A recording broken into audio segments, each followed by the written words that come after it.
Your Excellencies, Mbula Vinaka, and a very good afternoon.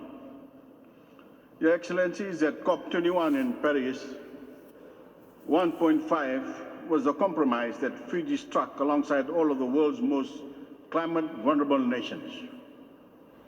We knew then all the human tragedy that level of warming would mean.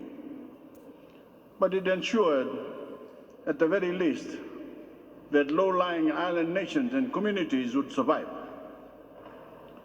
6 years on, where has that goodwill gotten us?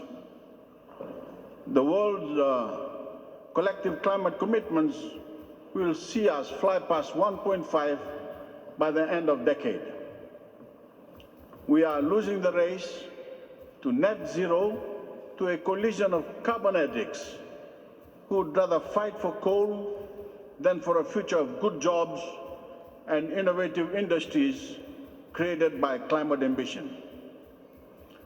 These leaders make pledges, but won't show us plans. They even seek to spin the science, but we cannot let them ride out the urgency of accelerating action. Clean coal, responsible natural gas, and ethical oil are all figments of the shellfish mind. No matter what they call them, carbon emissions are wrecking the climate. There's nothing clean, natural, or ethical about it. Other leaders pursue a policy of appeasement. They sit idly by as their high-emitting counterparts destroy our children's futures. The science is clear, ladies and gentlemen. No city, no community, and no ecosystem will be spared from the reckoning that lies beyond 1.5 degrees of warming, including our oceans, the lungs of the planet.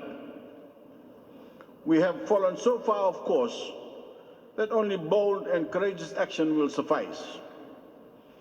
2060 is too late. Empty promises of mid-century ambition are not enough. All high-emitting countries must halve global emissions by 2030. The G20 nations, who are prepared to make those commitments, must demand the same from others. We have moral authority. You have a moral obligation.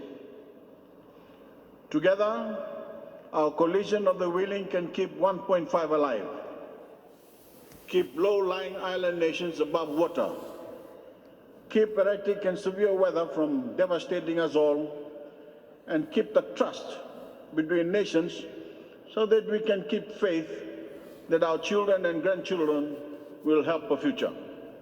That includes making good on the promise of $100 billion in climate finance.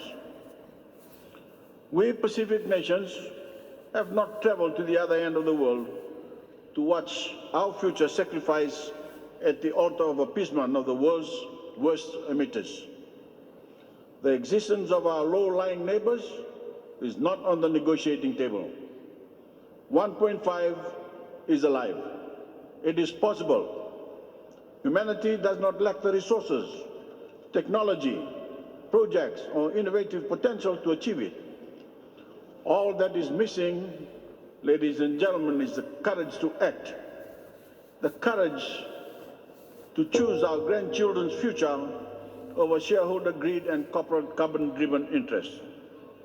What more fitting place than the United Kingdom, the birthplace of the industrial age, to summon the will, to secure the commitments that begin a cleaner, greener, and bluer revolution. Thank you.